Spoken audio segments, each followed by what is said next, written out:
azidannakum wa la in kafartum inna adzabi lasyadid. Ya kan? Di situ disebutkan apa namanya? Inna bukan syukur ya. Inna syukur, sesungguhnya kesyukuran itu makrunun bil mazid. La in syakartum inna syukra makrunun apa namanya? La in syakartum la bil mazid. La in syakartum la azidannakum. Sesungguhnya kata syukur itu digandengkan dengan tambahan, ya kan?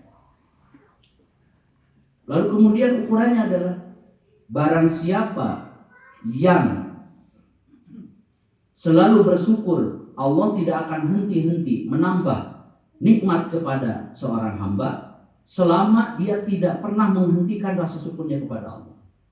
Jadi kalimat syukur digandengkan dengan kalimat tambahan. Tambahan apa? Lazi dan nakum, tambahan nikmat. Kesimpulan para ulama sederhana apa? Anda jangan pernah khawatir, jangan pernah takut bahwa tambahan nikmat akan terputus dari Allah kepadamu selama kamu selalu pandai bersyukur kepada Allah Subhanahu wa taala.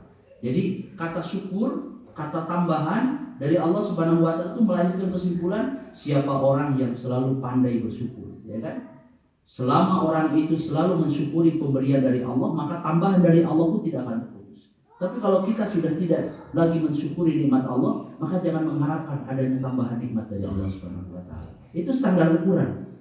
Jadi Allah yang Maha Agung itu, ya saya sampaikan, selalu saja kalau mau menerapkan nilai dalam pola kehidupan kita sebagai orang-orang beriman, itu memberikan analogi, contoh, sampel, namudaj itu dengan sesuatu yang tidak jauh dengan kehidupan kita. Ya. Allah Maha Agung, tapi dengan kebesaran Allah itu kok Allah membuat contoh. Innallaha la yastahi an yadriba mathalan ma ba'udatan fama fawqaha. Allah tidak malu untuk membuat contoh buat kita ini walaupun hanya dengan seekor lalat. Bayangkan. Jadi hal-hal seperti ini ada di balik ayat, ada di balik ungkapan verbal hadis-hadis Nabi SAW, sehingga nilai-nilai itu bisa kita ambil dan kita internalisasikan di dalam kehidupan kita. Makanya di dalam kalimat ini disebutkan wallahu fi aunil abdi maka al-abdu fi aunil akhi. Ya. Jadi kalau ingin mengukur kira-kira pertolongan Allah cepat apa tidak datangnya, ya ukur saja kita seberapa besar, seberapa cepat memberikan, menumbuhkan dan menampakkan empati kita dalam upaya menolong saudara kita sesama hamba Allah Subhanahu wa taala. Wa man salaka tariqan yaltamisu fihi ilman sahhalallahu lahu tariqan ilal jannah. Ya, lagi-lagi kalimat ini, rumus dan prinsip yang tadi saya sampaikan itu. Wa man salaka tariqan, barang siapa yang menjalani, melalui satu jalan, yaltamisu fihi ilman, yang mana dengan jalan itu dia bisa mendapatkan ilmu. Siapa orang yang melalui perjalanan untuk mendapatkan ilmu, sahhalallahu lahu tariqan ilal jannah. Jadi surga itu masih gaib di hadapan kita, kecuali dengan berita yang kita dengar dari Al-Quran, dari hadis Nabi SAW. Terus untuk mendekatkan itu, supaya surga itu yakni fi suhulati tanawul, supaya seolah-olah mudah untuk didapatkan itu, kira-kira dengan apa? Lihat tolak ukurnya, lihat Rasulullah mengajarkan kepada kita jalan untuk menuju surga itu sekarang ini itu tergambar, terimplementasikan dalam apa? Dalam majelis-majelis ilmu, ya kan? Surga itu belum kita temui, belum. Mudah-mudahan kita termasuk ahli surga, amin ya rabbal alamin. Tapi jalannya dengan kehidupan kita sangat lirik, sangat dekat sekali. Jadi kita duduk di sini itu secara tidak langsung kita sedang menapaki jalan menuju surga. Nah, kalau orang punya cara berpikir demikian, saya kira akan mudah memahami, mudah tergerak, mudah terdorong, mudah termotivasi. Kenapa? Karena dalam mindsetnya surga yang termasuk minal mugoyabat, yang mala ainun ro'at wala udhunun sami'at wala khatar ala qalbi basar, ya kan? Tidak bisa dibayangkan dengan pikiran kita bagaimana indahnya, kan memang belum terlihat tidak terdengar real bagaimana surga itu secara utuh. Kita tidak bisa karena mugoyabat itu. Tapi ternyata Allah sayang kepada kita dengan cara apa? Dengan memberikan gambaran bahwa jalan menuju surga itu ada dan dekat dengan kehidupan kita. Apa itu?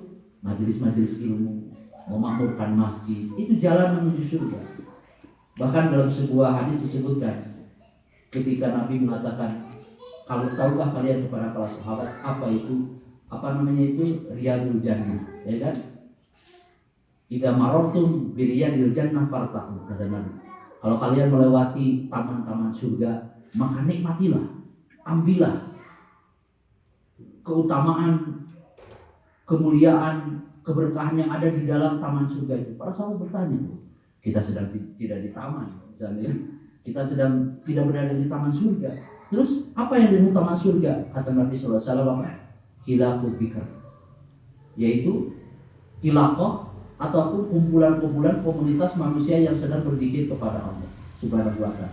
Jadi Nabi ingin mendekatkan kepada kita, ya kan, bahwa surga yang mungkin masih perlu perjalanan panjang itu ternyata hari ini itu sudah dekat dengan kita, ada dengan kehidupan kita, dekat dengan rumah kita. Apa itu? Majelis ilmu, halaqah zikir, ya kan?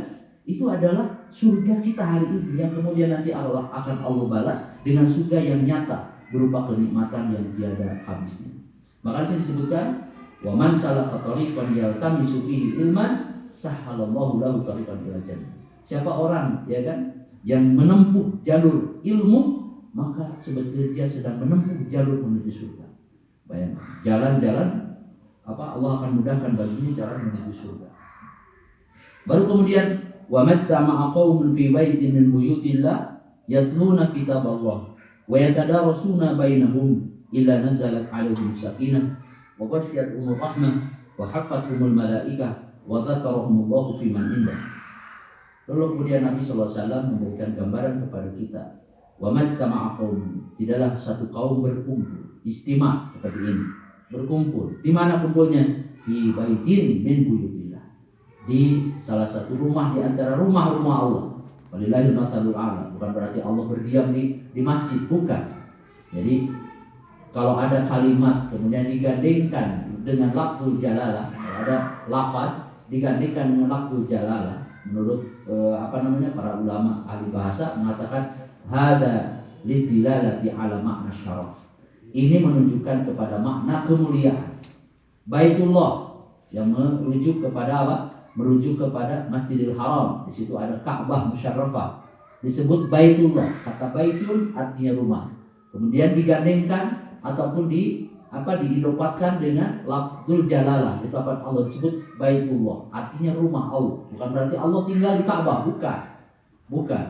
Tapi di situ maknanya adalah makna lisyaraf, menunjukkan bahwa tempat itu bukan sembarang tempat, tapi tempat yang memiliki kemuliaan. Untanya Nabi Soleh di dalam Al-Quran disebut naqatullah, untanya Allah. Maksudnya apa itu? Artinya unta itu sebagai batu ujian kepada umat-umatnya Nabi Soleh saat itu, supaya mereka mengikuti perintah Allah dan Nabi-Nya saat itu. Disebut naqatullah, jangan sembarangan. Walaupun pada akhirnya mereka menyembelih unta tersebut, akhirnya diturunkan azab kepada mereka, ya kan? Bulan Muharram disebut syahrullah, bulannya Allah. Kenapa? Yaitu menunjukkan kemuliaan di bulan Muharram. Ini kalimat ini tidaklah berkumpul satu kaum di salah satu rumah di antara rumah-rumah Allah. Jadi tetap saja di sini adalah bahwa masjid ini termasuk min asyrafi al-abkinati fi biqa'il ardh. Tempat yang paling mulia, yang paling Allah agungkan di kolong langit ini tiada lain adalah masjid.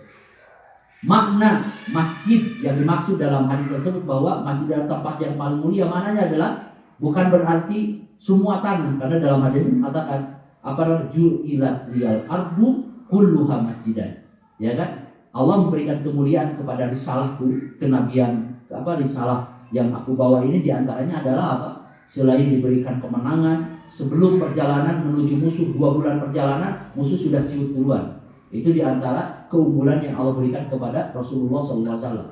Kemudian uhillat liyal ghanaim, dihalalkan ghanimah bagi umat Rasulullah SAW. Tapi yang lebih itu adalah ju'ilat liyal ardu kulluha masjidan. Semua bumi ini dijadikan masjid. Jadi kita bisa sholat di mana saja, di pematang sawah, di saung, di lapang, selama itu bukan tempat-tempat yang termasuk dalam al-amkinah al-mustasna'at, tempat yang dikecualikan seperti sholat di toilet misalnya kan tidak boleh karena ada nas yang lain yang melarang itu. Tapi semua tanah di kolong langit ini itu dijadikan sebagai masjid tempat sujud. Nah, yang dimaksud dengan apa? Dengan masjid sebagai tempat yang paling mulia itu adalah dalam konteks hadis itu adalah para ulama adalah masjid yang dijadikan sebagai tempat khusus di mana kaum muslimin berkumpul melaksanakan sholat berjamaah, diletakkan dan dilaksanakan sholat Jumat misalnya, atau melaksanakan sholat Idul Fitri dan pelaksanaan ritual ibadah lainnya. Itulah yang disebut dengan apa namanya? Semulia-mulia tempat di kolong langit itu adalah masjid, di mana kita semuanya berkumpul di masjid, sholat berjamaah, melaksanakan sholat Jumat dan lain sebagainya. Maka di dalam hadis ini kita bisa menemukan tidaklah berkumpul satu kaum di salah satu rumah Allah Subhanahu wa taala. Apa yang dilakukan? Yatluna kitaballah, membaca ayat-ayat Allah. Jadi masjid itu adalah tempat di mana kita bisa mentilawahkan firman-firman Allah Subhanahu wa taala. Wa yatadarasunahu bainahum, dan mereka saling belajar. Tadarus itu berarti ada unsur musyarakah. Ada dua arah. Bisa jadi bentuknya adalah seperti begini, saya menyampaikan, mengajarkan taklim, kemudian atau bentuknya diskusi, bentuknya dialog, apa saja makna yatadarasunahu bainahum itu mengandung makna bahwa ada dua arah di mana kita menyampaikan, kemudian ada yang audien yang mendengarkan, jika ada yang tidak dipahami ada tanya jawab, atau misalnya bentuknya diskusi, ya kan, akhdun waron terhadap sekian banyak iktirahat, saran, usulan, pandangan. Itu semuanya bagian daripada apa? Upaya dalam mempelajari ilmu yang bisa dilakukan di dalam masjid. Jadi bukan hanya sholat, bukan hanya tilawah saja. Di sini disebutkan yatluna kitaballah wa yatadarasuna bainahum. Di dalam sebuah riwayat saya baca di dalam kitab Ar-Rasul Al-Mu'allif wa Asyalib Buku Ta'lim, Imam Al-Fatih Abu Judah rahimahullah ta'ala mengutip hadis, waktu dasar riwayat. Jadi Nabi SAW itu keluar dari rumahnya, kemudian melihat dua halaqah, dua kumpulan besar. Yang satu sedang membaca ayat suci Al-Quran. Kumpulan pertama adalah orang-orang yang sedang membaca sedang berdoa, ya, sedang berdoa kepada Allah. Yang satunya lagi mereka sedang membahas ilmu, ya kan?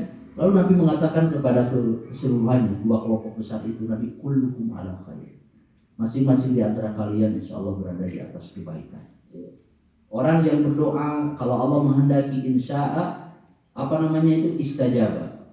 Kalau Allah menghendaki, Allah bisa saja mengabulkan permohonan. Kalau tidak Allah kehendaki, Allah bisa saja tidak mengabulkan. Kemudian yang satu juga di atas kebaikan karena sedang mempelajari ilmu. Lalu kemudian di dalam hadis itu summa jalasa Nabi SAW. Nabi duduk di mana di antara dua itu? Nabi duduk dengan orang-orang yang sedang belajar ilmu. Yang satu sedang berdoa, ya kan? Yang satu sedang diskusi tentang ilmu. Akhirnya Nabi duduk dengan orang-orang yang sedang membicarakan ilmu. Sambil mengatakan innama bu'istu mu'alliman. Tidaklah aku diutus ini kecuali sebagai seorang mu'allim. Jadi betapa bukan berarti bahwa orang sedang berdoa di masjid jelek, tidak. Maknanya tidak begitu, tidak bisa dihadap-hadapkan karena sama-sama kebaikan. Tapi Nabi SAW ingin memantapkan dirinya sebagai status bukan hanya sebagai Rasul, tapi sebagai seorang mu'alim. Maka Nabi duduk dengan komunitas orang yang sedang mudarasah ilmu. Jadi masjid ini harusnya menjadi lumbung ilmu, bukan hanya sebagai alat untuk memompa spiritual, mengikatkan kembali, menguatkan kembali keimanan. Tapi masjid itu sejak, kalau kita lihat di dalam sejarah, harus menjadi lumbung ilmu, ya kan? Sehingga tidak kering. Apalagi sekarang, saya ingin sampaikan, para cendekiawan, para ahli pendidikan Muslim mengatakan bahwa basis pertahanan kita itu sekarang tiga. Yang pertama adalah rumah, ya kan? Yang kedua adalah lembaga pendidikan. Yang ketiga adalah masjid. Kita ini punya tiga pertahanan, jangan sampai jebol ini. Tiga pertahanan. Pertama adalah rumah kita, ya, circle yang paling terkecil untuk bisa menanamkan nilai pendidikan, value-value yang baik. Itu pertama kali adalah di mana? Di rumah. Maka pertahanan kebaikan itu jangan sampai jebol di rumah. Betapa bahayanya kalau di rumah kita sendiri itu sudah tidak lagi tercermin nilai-nilai keilmuan. Ayahnya, ibunya sudah tidak senang lagi dengan ilmu. Tidak ada bahasan, pembicaraan, diskusi tentang ilmu. Yang dibicarakan paling urusan makanan, minuman, karsep, tontonan, dan nggak ada diskusi tentang ilmu. Nggak ada habit, tradisi tentang ilmu. Ini bahaya besar. Karena circle terkecil pertahanan benteng pertahanan kita adalah apa? Pertama rumah. Minimal bisa dibiasakan dengan hal yang kecil, ya. Saya bukan Pak Somo aku bilang enggak. Saya untuk memasakkan diri itu saya buatkan jadwal. Siapa yang hatam hari ini? Baik saya atau istri saya atau anak saya. Kalau ini udah mau hatam, pasti waktu hatam kumpullah sebentar. Mau pada asar, mau pada maghrib kumpul. Bukan apa sebagai tanggung jawab kita sebagai kawam di rumah kita itu. Ngariunglah sebentar dengan anak kita, dengan istri kita, ya kan? Dan di situ kita bisa mengeksplorasi kemampuan kita sebagai seorang laki-laki, sebagai seorang suami, sebagai seorang kawam. Di situ di mana lagi, ya kan? Kalau di masjid kita bukan misalnya bukan ustadz, bukan siapa, ya, walaupun tidak ada batasan, tidak ada halangan kalau kita menyampaikan kebaikan, ya kan? Tapi kan tradisinya seringkali membatasi itu, ya kan? Dan kita sudah punya takaran masing-masing. Tapi kalau di rumah kita sebagai suami atau sebagai kakek misalnya kan, kita kawam harus menjadi pemimpin di situ. Kamu sudah datang duduk di sini bareng. Ayo silakan baca doa, ya kan? Baca doa Al Quran bareng. Setelah itu apa? Sampaikan nilai-nilai yang baik. Kalau itu tertradisikan, dan itu bukan hal yang jauh dari nilai-nilai kehidupan Rasulullah para sahabat, itu sunnah Nabi, sunnah para sahabat. Karena Anas bin Malik, ya kan?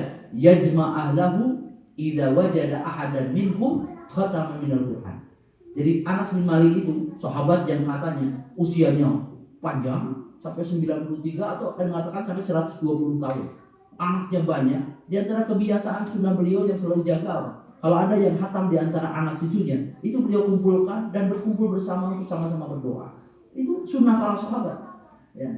Atau misalnya mengkaji apa, ya, diskusi dengan istri, dengan anak-anak kita kumpulkan, ngaji apa yuk bareng-bareng, agendakan.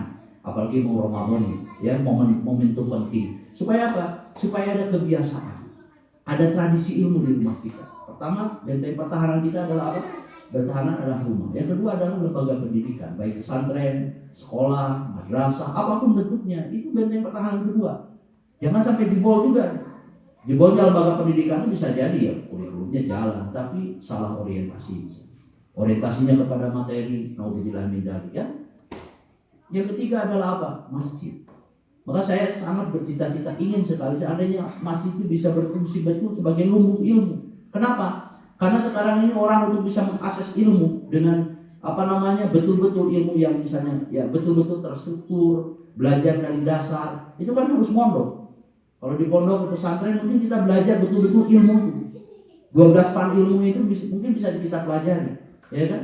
Dari ilmu bahasanya, ilmu fikihnya, usul fikihnya, tafsir, usul tafsirnya, hadis, bukan hanya hadisnya saja, tapi mustalahul hadisnya, ilmu usulul hadisnya, ilmu bahasa, ilmu bayan, ilmu ba'ani, ilmu badi, ilmu balagho itu dipelajari juga, ilmu alatnya, ilmu nahwu, ilmu gramatikal Arab, ilmu morfologi, sorotnya juga untuk membaca kitab-kitab ini. Mungkin di pesantren, tapi betapa banyak orang-orang yang mungkin tidak bisa mengakses ilmu itu. Sekarang dari mana mereka akan mengakses? Maka salah satu peluang yang bisa dilakukan adalah ketika masjid ini menjadi apa? Lumbung ilmu. Dan ini penting sekali tanggung jawab kita semuanya. Menjadi lumbung ilmu. Supaya orang mungkin yang tidak sempat lagi mondok, tapi menemukan ilmu yang betul-betul dalam itu di mana? Di masjid. Maka jangan aneh kalau di Timur Tengah itu banyak orang-orang yang mungkin tidak menampaki jenjang akademis formal. Tidak kuliah, tidak apa-apa. Tapi ketika usia tua, dia menjadi dipanggil sebagai syekh. Kenapa? Karena dia akses ilmu itu dari mana? Dari masjid. Kalau Anda ke Masjid Al-Azhar itu, walaupun Anda tidak kuliah, kita tidak kuliah, Anda bisa mengakses ilmu. Pojok sana ada kajian tafsir, pojok sini ada kajian ilmu usul fikih. Hari apa ada kajian ilmu nahwu, hari apa ada kajian misalnya ilmu balagho, ilmu bayan. Kayak tempat kayak pameran gitu. Kita menemukan ada tempat-tempat, oh ini mau ini, pilihannya banyak sekali.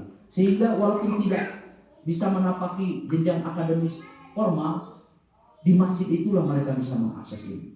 Konon katanya, kalau tidak salah, Syekh Abu Bakar Abu Zaid, ulama besar dari Saudi Arabia itu, ya kan? Beliau lebih banyak mulai zamannya.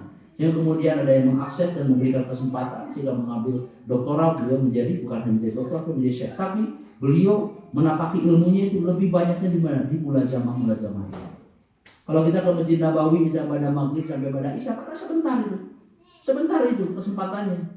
Hampir dikatakan kalau kita lagi misalnya lagi umroh ya, itu pengajian badal isya itu mungkin tidak terlalu banyak di sana.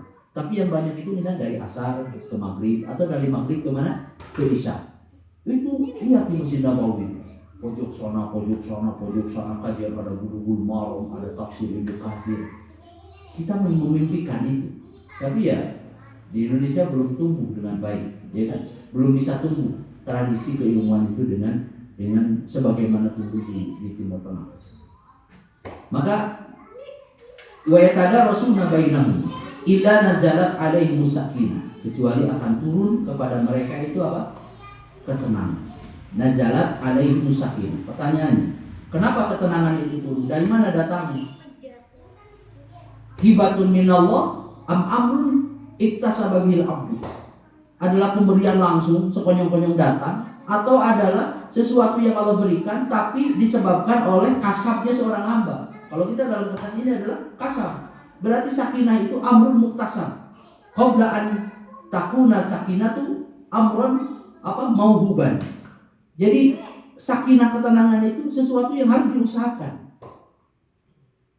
Diusahakan dengan cara apa? Dengan cara ikhtiar kita. Kalau ini ketenangan, ya sering ke masjid, sering hadir di majelis ilmu, nanti akan turun ketenangan itu. Jangan mengharapkan ketenangan di saat yang sama kita tidak menapaki jalan yang bisa kita dapatkan ketenangan itu.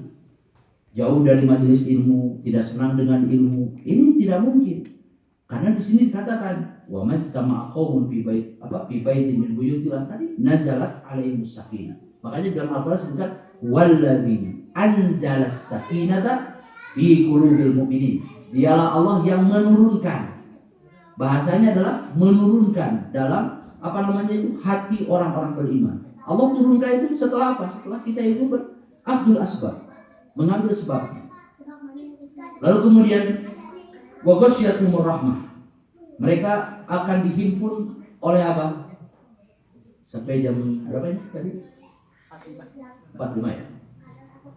Wa ghasyiyatuhumur rahmah. Mereka akan dihimpun oleh rahmat Allah Subhanahu wa taala. Kemudian wahafathumul malaikat. Malaikat akan turun kepada mereka. Bayangkan seandainya majelis ini insya Allah dihimpun oleh para malaikat. Amin ya rabbal alamin. Betapa apa yang dilakukan malaikat memang kalau menghimpun hamba-hambanya yang sedang berada di salah satu rumah Allah, membaca Al-Quran, belajar ilmu, apa yang dilakukan? Ya sudah minimal sebagaimana hadis sebutkan, yastaghfirunallah. Allah mereka akan memintakan ampun kepada Allah untuk orang-orang yang ada di mana? Yang ada di majelis ilmu tersebut. Makanya dalam riwayat yang lain kalau tidak salah saya pernah temukan tidaklah berkumpul satu kaum di rumah Allah Subhanahu wa taala kecuali akan di situ dihimpun para malaikat akan turun kepada mereka. Kemudian wa dzakarahumullah fiman indah.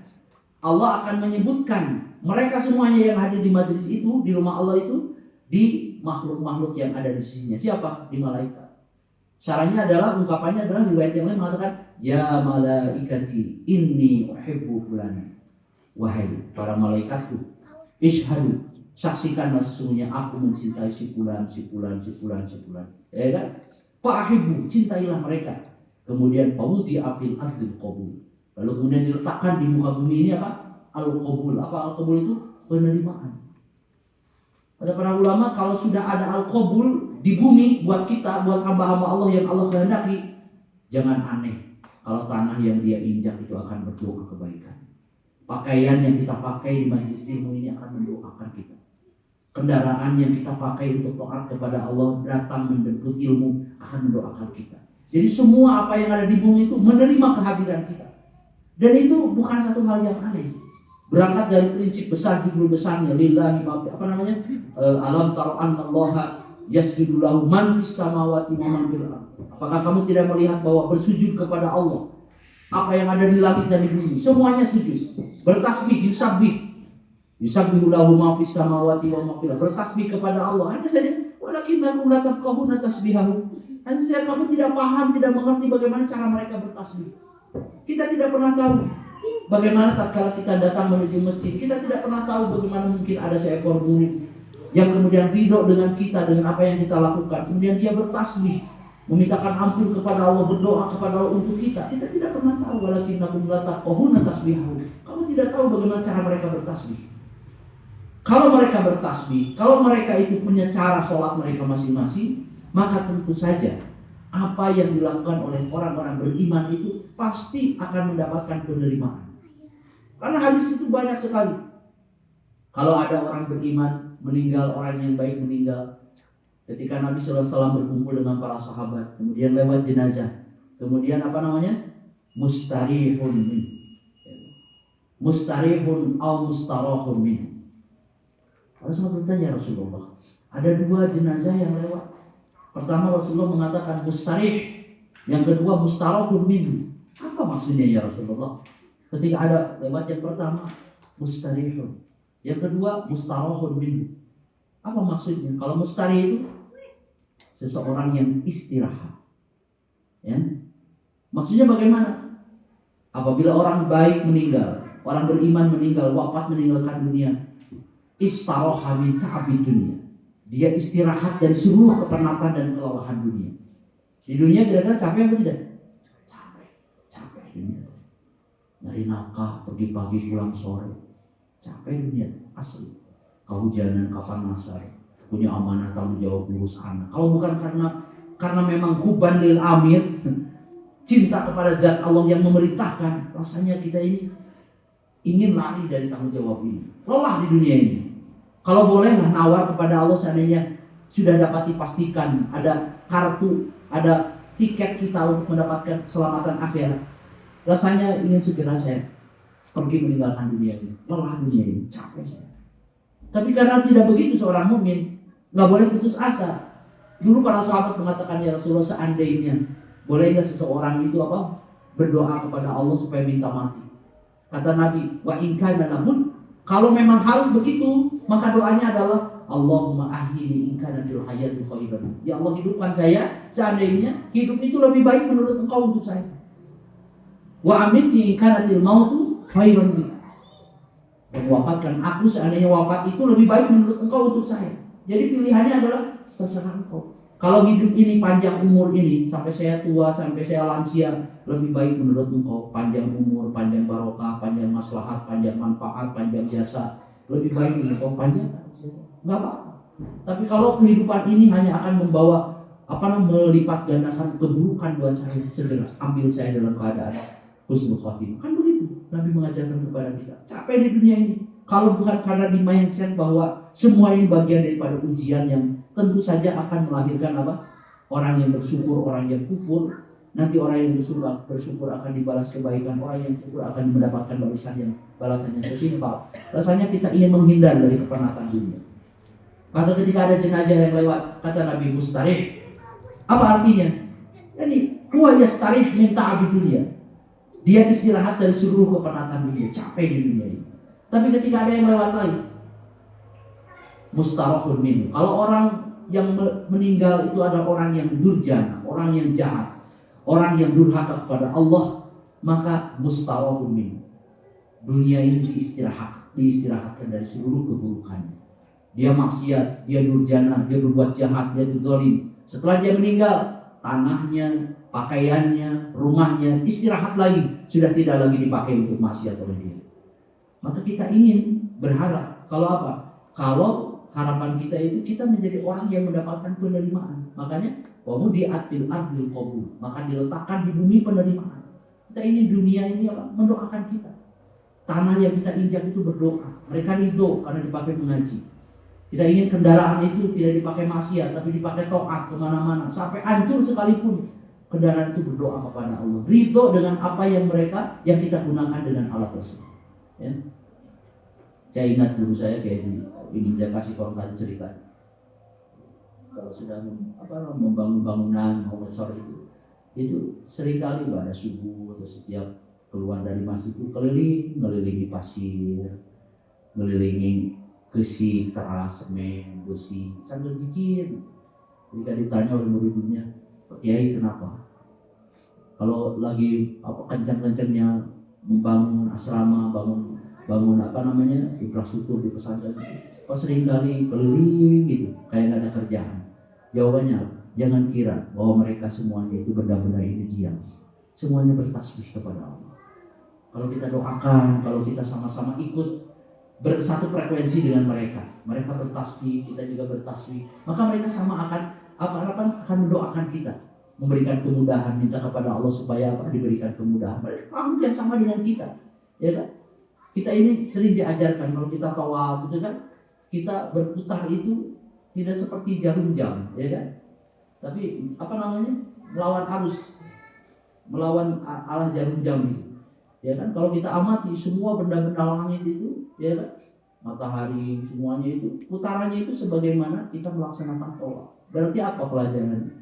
Kita ini sebagai hamba Allah, sebagai makhluk ini sedang apa? Sedang menyelaraskan, ya kan, kehidupan kita itu dengan alam semesta yang ada. Tidak jauh dengan diri mereka. Makhluk Allah, kita juga makhluk Allah sama. Sama-sama sedang sedang beribadah kepada Allah Subhanahu wa taala. Wa dzakarahumullahu biman indah wa man batta'a bihi amaluhu lam yusri' bihi nasabuhu. Wa man batta'a artinya di sini adalah barang siapa yang lambat amalnya. Sarahnya adalah batta'a bihi amaluhu kana amaluhu shalih naqisan wa qalilan. Amal kebaikannya itu kurang atau amal kebaikan itu sedikit. Barang siapa yang amal kebajikannya itu kurang ataupun sedikit, lam yusri bihi nasabuhu, maka tidak akan bisa dikejar hanya dengan modal kemuliaan nasab. Tidak bisa. Orang itu nasab itu mulia syarat? Ya. Kalau ada nasab yang bersambung kepada Rasulullah, betul, di situ ada kemuliaan, di situ ada keutamaan, ya kan?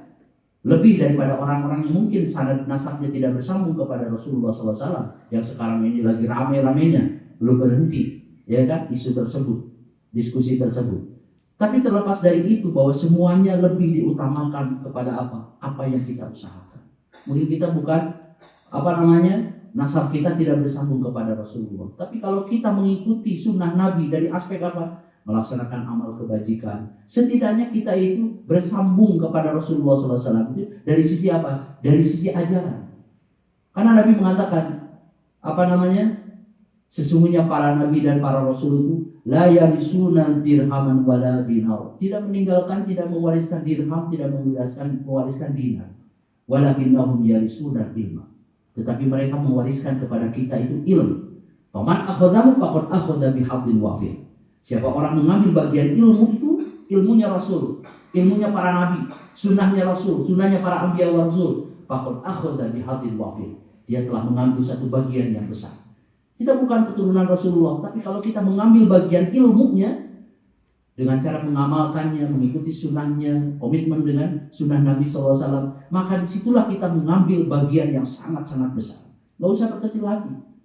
Dan Allah maha kaya, Allah maha berkah, Allah maha kuasa, ya kan? Maka konteks hadis ini kalau kita lihat secara menyeluruh, betapa kita semuanya ini punya tanggung jawab. Mungkin kalau kita mau naikkan levelnya itu dalam makna yang lebih umum, mana yang lebih universal, mana yang lebih luas lagi, menolong orang itu mungkin yang dalam pikiran kita membantu orang yang sedang sakit, atau menolong orang yang terlilit hutang, atau menolong orang yang jatuh. Betul, menolong. Tapi seringkali kita lupa bahwa makna, ya kan? Manna pasa'an mu'minin kurbatan, dengan makna man yassara, kan? Barang siapa yang memudahkan orang yang sedang kesulitan, Allah akan mudahkan. Itu maknanya kalau kita perluas itu sangat dekat dengan kehidupan kita. Ini anak-anak kita yang hidup serumah dengan kita. Mereka itu orang-orang yang menghadapi kesulitan yang besar masa depan mereka. Kita pakai terapkan di sini. Bukan dalam pikirannya sekedar menolong orang dengan memberikan uang, menolong orang yang sakit dengan memberikan obat misalnya. Itu juga menolong. Tapi kita tidak bisa menangkap makna yang lebih jauh. Anak-anak kita itu sedang kesulitan. Misalnya anak-anak kita itu sudah kesulitan menghadapi kehidupan masa depan. Kita hidup di masa yang mungkin gadget belum berkembang, ya kan? Tidak ketemu dulu itu, mungkin poliponi gitu, HP yang kecil itu, ya kan, Nokia itu muncul aja baru-baru saja itu pun. Kalau kita mau SMS itu karakternya cuma 250 karakter, sudah tidak bisa lagi, harus baru lagi. Sekarang diperluas. Artinya apa? Anak-anak kita ini sedang berada dalam kesulitan. Pertanyaannya, siapa orang yang bertanggung jawab untuk memberikan kemudahan kepada mereka? Kemudahan bukan kemudahan akses menggunakan itu, bukan, tapi memberikan ilmu, memberikan bekal. Berarti kita mempermudah mereka menapaki jalan kehidupan yang ke depan itu bukan makin mudah. Konteks hadis ini sangat dekat dengan kehidupan kita. Jangan dianggap bahwa yang ditolong itu orang yang sakit. Itu juga menolong, betul, masuk dalam kategori itu. Tapi kalau kita naikkan dalam kehidupan kita yang lebih relate dengan kehidupan kita, bahwa menolong anak-anak kita juga bagian daripada kandungan hadis ini. Mereka sedang kesulitan. Kehidupan mereka 20 tahun ke depan, 50 tahun ke depan tidak lebih mudah dari apa kehidupan yang kita alami sekarang. Kita sudah tiada, anak-anak kita menghadapi tantangan yang tidak kecil. Maka kita harus berikan mereka jalan kemudahan buat mereka, supaya mereka bisa menapaki kehidupan itu, jalan surga, jalan kemudahan hidup, keselamatan hidup di akhirat lebih mudah. Caranya bagaimana? Kita punya tanggung jawab itu. Ya. Saya merenung deh dari kemarin itu. Jika saya baca surat apa namanya itu? Surat Maryam. Bukan surat Ali Imran. Di juz ketiga ini. Ya. Misalnya ketika Allah bicara begini. Inna Allah astafa Adam wa Nuha wa ala Ibrahim wa ala Imran ala alamin. Dzurriyyatan ba'duha min ba'd. Allah telah memilih, kan? Inna Allah astafa Adam, memilih Adam. Memilih Nabi Nuh. Memilih keluarga Inna astafa Adam wa Nuha wa ala Ibrahim, keluarga Ibrahim, wa ala Imran, keluarga Imran. Kan ayat itu kalau kita runut ayatnya, itu cerita tentang apa? Cerita tentang seorang perempuan yang bernazar, istri Imran. Ya, itu apa? Itu qalat imra'atu Imrana, Rabbi inni nadartu ma fi batni, nadartu laka ma fi batni muharraran fataqabbal minni. Ya Allah, saya bernadar untuk menjadikan apa yang janin yang ada di perut saya ini menjadi muharrar. Muharrar itu menjadi apa? Menjadi orang yang berkhidmah, menjadi pelayan Baitul Maqdis. Secara kasat mata, doa itu menyiratkan bahwa dia berharap mudah-mudahan bayi janin yang ada di perutnya itu seorang bayi laki-laki. Karena hanya bayi laki-laki saja yang memungkinkan bisa untuk melakukan apa? Melakukan aktivitas yang betul-betul luas menjadi pelayan Baitul Maqdis. Makanya di ayat berikutnya mengatakan walaisa dzakaru kal unsa. Laki-laki tidak sama dengan perempuan. Falamma wada'atha qalat rabbi inni wada'tuha unsa. Ketika melahirkan ternyata istrinya Imran itu melahirkan anak perempuan. Coba lihat dulu. Renungkan itu ayat itu. Dari kemarin itu merenung, ya Allah. Rangkaian ayat ini seperti puzzle. Ketika kita renungkan, dia ingin laki-laki, kemudian apa? Bernadar menjadikan anak itu kelak menjadi pelayan Baitul Muqaddas. Ternyata Allah tidak menginginkan itu. Allah ingin menguji dia. Yang dilahirkan itu anak perempuan, yang konon menjadi siapa? Perempuan bernama siapa? Maryam. Dalam sebagian tafsir disebutkan ketika sebelum lahir itu, konon namanya istrinya Hannah. Sebelum Hannah itu melahirkan siapa? Maryam. Itu Imran sudah mati duluan, sudah wafat duluan. Makanya di ayat berikutnya waqaffalana Zakaria. Pengasuhan Maryam ini berpindah kepada siapa? Nabi Zakaria. Tapi yang kalimat di situ ada apa? Setelah dinadarkan kalimat itu, kemudian falamma wada'atha qalat rabbi inni wada'tuha untha wallahu a'lamu bima wada'at wa laysa dzakaru kal untha wa inni sammaituha Maryam wa inni u'idzuha bika wa dzurriyyataha minasyaitonir rajim. Ya sudah, ternyata yang lahir perempuan diberikan nama Maryam. Dimohonkan perlindungan kepada Allah dari gangguan setan untuk Maryam dan untuk keturunannya, ya kan? Ini duhabika wa dzurriyyataha minasyaitonir rajim. Apa kalimatnya berikutnya? Fataqabbalaha rabbuha biqabulin hasan. Jadi nadar itu diterima oleh Allah. Bayangkan. Nadar itu diterima oleh nadarnya istrinya Imran diterima oleh Allah. Nadar itu kan wajib, ya, harus ditunaikan dan diterima nadar. Kemudian wa ambataha nabatan hasanah wa kaffalaha Zakaria. Kemudian Allah tumbuhkan Maryam itu, ya kan? Wa ambataha nabatan hasanah. dengan pertumbuhan yang baik. Apa para ulama mengambil pelajaran di sini? Kata para ulama mengatakan, undur. Istakhdamallahu subhanahu wa ta'ala lafzal inbat fit tarbiyati wa nas'atil insan. Allah memilih pilihan kata, diksi pilihan kata itu kata inbat. Maryam tumbuh itu seperti tumbuhnya tanaman. Kata para ulama apa? Fa inna tarbiyatal insan yahtaju ila riayatin tadrijiyatin wa sabrin daqi. Mendidik anak itu membutuhkan riayah tadrijiyah, pengawasan, perhatian yang apa? Yang tadriji, itu yang bertahap. Mustamirah, yang terus menerus. Gak bisa anak itu diculik sekejap, gak bisa. Bukan hanya itu, wasabrin daim, dan butuh kesabaran yang kontinu. Sebagaimana seorang petani mengawal dan merumat apa? Tumbuhan. Lihat bagaimana kalau kita melihat seorang petani di kebun. Saya ini tinggal di atas di Bukit Panyandaan. Setiap hari melihat bagaimana orang bertani, nanam bawang, nanam cabai, nanam tomat. Itu telatennya minta ampun. Saya coba terapkan, tidak semudah yang dibayangkan. Walaupun hanya beberapa benih yang saya tanam itu tidak banyak, tapi saya amati ya betapa sulitnya merawat tanaman ini, ya kan?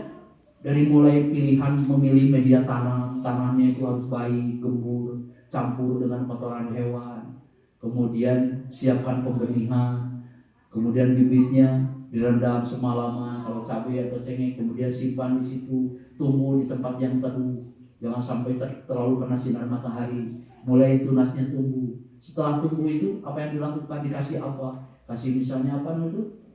Asam amino supaya kuat akarnya. Itu dipelajari, kemudian pindah tanam lagi ke tempat yang lebih besar. Minggu pertama kasih apa, insektisidanya apa, kadarnya seberapa, fungisida, akar sidanya bagaimana, dirawat supaya apa? Terjaga dari roboh batang, busuk daun, atau sudah berbuah tiba-tiba buahnya jatuh, bunganya rontok, melayu, mengering, kemudian mati. Allah menyebutkan pertumbuhan Maryam itu seperti tumbuhnya apa? Tanaman. Ngurus budaknya perlu juga ngurus cengkeh, ngurus cabai, ngurus tomat. Harus dirawat betul, harus diperhatikan betul. Dalam konteks apa? Dalam konteks hadis ini. Man yassara musliman yassarallahu lahu apa namanya itu? Di dunia wal akhirah. Kalau kita memberikan kemudahan kepada anak kita sehingga mereka ketika menghadapi tantangan lebih besar, mereka siap ilmunya, siap akidahnya, siap kompetensinya, bertarung di tengah tantangan zaman yang lebih berat. Berarti kita masuk dalam bagian ini. Allah akan mudahkan kita nanti jalan ke akhirat. Itu sudah jelas. Jariah yang terbaik, investasi terbesar adalah kepada anak-anak kita. Mereka menjadi anak yang baik, anak yang kokoh, anak yang tegar, anak yang kuat, anak yang berkarakter. Kemudian tantangan sebesar apapun dia tabah, dia bertahan di tengah tantangan besar tersebut. Yang mendapatkan kebaikan siapa? Itu tadi. Allah akan mudahkan kita ke akhirat nanti. Karena anak-anak kita merupakan hasil jerih payah dan juga buah tangan kita ketika kita berada di dunia. Maka renungan itu penting. Maryam tumbuh yang pada akhirnya dalam sejarah disebutkan alih-alih di awal ingin dijadikan sebagai apa? Khodim Baitul Muqaddas. Ternyata Allah memuliakan itu Maryam itu. Ternyata awalnya diuji, pengennya laki-laki, yang lahir apa? Perempuan. Tapi Allah seolah-olah ingin menginginkan bahwa yang akan kami berikan kepadamu itu bukan sekadar Baitul Muqaddas, pelayan Baitul Maqdis, bukan, tapi lahir dari rahim seorang perempuan bernama Maryam. Itu siapa? Isa bin Maryam, seorang nabiyyun minal anbiya wa rasulun min rusulillah, nabi dari kalangan para nabi yang mungkin grade-nya itu Masya Allah tinggi sekali. Ada buku namanya 100 orang paling berpengaruh selama peradaban umat manusia. Pertama Nabi Muhammad SAW, yang kedua Isa bin Maryam. Satu grade di bawah Rasulullah SAW. Bukan sekedar sebagai pelayan Baitul Muqaddas, tapi juga apa? Itu tumbuh dari mana? Lagi-lagi tumbuhnya itu apa? Dari proses pendidikan yang dibangun oleh siapa? Oleh ibunya, juga oleh siapa? Oleh Nabi Zakaria. Ya kan? Wa kaffalaha Zakaria. Wah, kalau kita urai lagi, lihat ayat ini, kita baca lagi, coba padu padankan. Sudah ada semacam gambar, lukisan di hadapan kita. Zakaria itu orang juga yang sama-sama sudah usia tua. Lihat di surat Maryam. Rabbi inni wahanal azmu minni wasta'ala ra'su syaiban walam akun bidu'aika rabbi syaqiya. Ya Allah, badan saya sudah begini, tulang belulang sudah begini, lemah, ibaratnya sudah tua. Lihat kepala saya, wasta'ala ra'su syaiban, sudah menyalain, uban sudah banyak di sini. Bagaimana saya bisa melahirkan keturunan? Di dalam surat Al-Anbiya sebutkan Rabbi la tazarni fardan wa anta khairul warisin. Ya Allah, jangan berikan saya kesempatan meninggalkan dunia ini sementara saya menyendiri tidak punya keturunan. Wa anta khairul warisin, dan kau sebaik-baiknya mewarisi. Fastajabna lahu. Kemudian Allah kabulkan permohonan Zakaria itu. Wa wahabna lahu Yahya, dan diberikan hadiah, hibah, namanya hibah, pemberian tanpa syarat. Mau laki-laki mau perempuan namanya hibah, pemberian tanpa syarat, diberikan kepada Yahya. Jadi Nabi Yahya itu anaknya Zakaria.